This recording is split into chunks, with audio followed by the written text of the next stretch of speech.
I was on a date with a guy from Hinge last Thursday night, and he starts going off about how the Fed just cut rates again and how it's the perfect time to buy a house. And I'm sitting there with my wine like, babe, I don't even know if I want to see you again next week. Why are we talking about mortgages? But then I got home and I couldn't stop thinking about it because he was wrong. Like, genuinely wrong. And that annoyed me more than the fact that he split the check after he picked the expensive restaurant. So now we're here, you and me, talking about interest rates. Because apparently, this is my life now. Quick thing before we get into it. I'm not a financial advisor. I'm just a person who spends way too much time reading about this stuff when I should be doing literally anything else.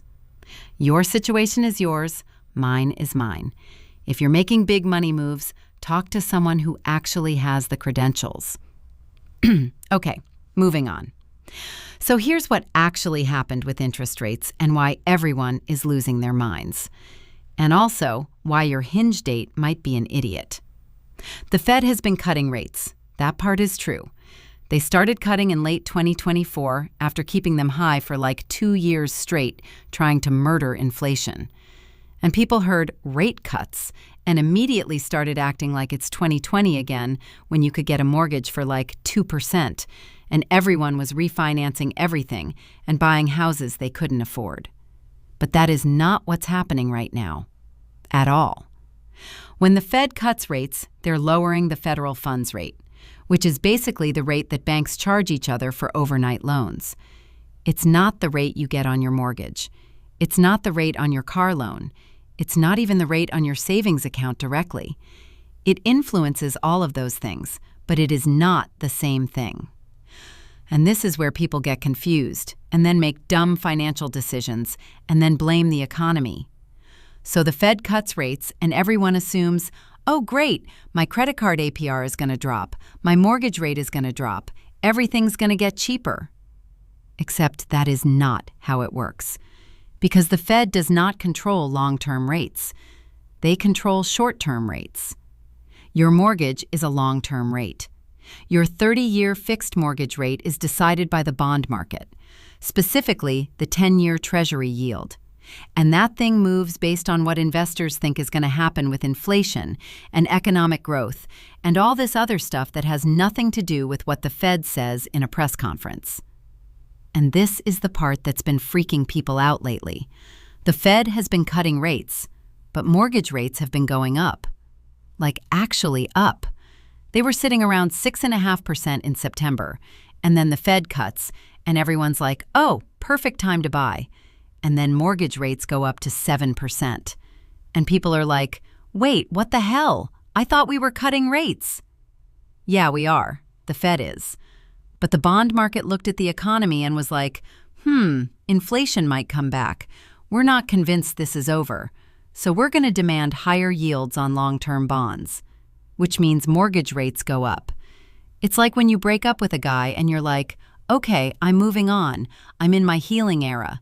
And then he starts dating someone new immediately. And you're like, wait, hold on. I wasn't ready for that. The Fed is you. The bond market is your ex. They are not on the same page. So why does this matter to you? Because if you've been sitting around waiting for rates to drop so you can buy a house or refinance or whatever, you need to understand that the Fed cutting rates does not automatically mean your life gets cheaper. It means short-term borrowing gets a little easier. It means your high-yield savings account might pay you a little less. It means credit card rates might eventually come down, but probably not as much as you want them to. But it does not mean mortgage rates are going to crash back to 3%. That is not happening. The bond market does not care about your vision board. And honestly, this whole situation is kind of a mess because the Fed is cutting rates to try to keep the economy from tipping into a recession, but inflation is still higher than they want it to be. So they're stuck in this weird position where they're trying to make borrowing cheaper without making inflation worse. And the bond market is watching this like, okay, but we don't trust you yet. So they're keeping long-term rates high just in case, which means we're in this frustrating middle zone where it's not expensive enough to totally kill the economy, but it's not cheap enough for regular people to feel like they can actually afford anything. It's like when you're trying to budget and you're doing okay, but you're not thriving. You're just existing.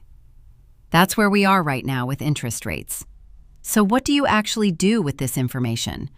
First, if you were planning to buy a house only because you thought rates were going to drop, maybe rethink that. Rates might drop eventually, but they also might not. And trying to time the market on something as big as a house is honestly a terrible idea. If you can afford the house at today's rate and you actually want to live there, buy it.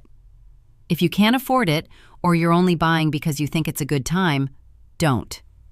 Second, if you have high-interest debt like credit cards, do not wait for the Fed to save you. They are not coming. Credit card companies are going to keep those rates as high as they possibly can for as long as they possibly can. Pay that stuff off aggressively. Transfer it to a 0% card if you can. Do whatever you have to do to stop paying 18% interest on a dinner you had 6 months ago. Third, if you have a high-yield savings account, yeah, it's probably going to pay a little less over the next year as the Fed keeps cutting, but it's still better than a regular savings account. Don't panic and move your money somewhere dumb just because the rate drops from 4.5% to 4%.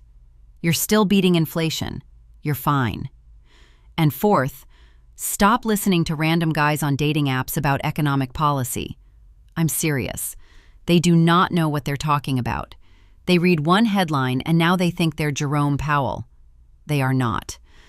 The Fed is cutting rates, but your life is not getting cheaper yet. The bond market is not cooperating. Mortgage rates are still high. Inflation is still annoying. We are all just trying to make it through this weird in-between moment where nothing feels good, but nothing feels catastrophic either. And honestly, that's kind of the vibe of your late 20s in general. Nothing is falling apart, but nothing is perfect. You're just doing your best and hoping it all works out eventually.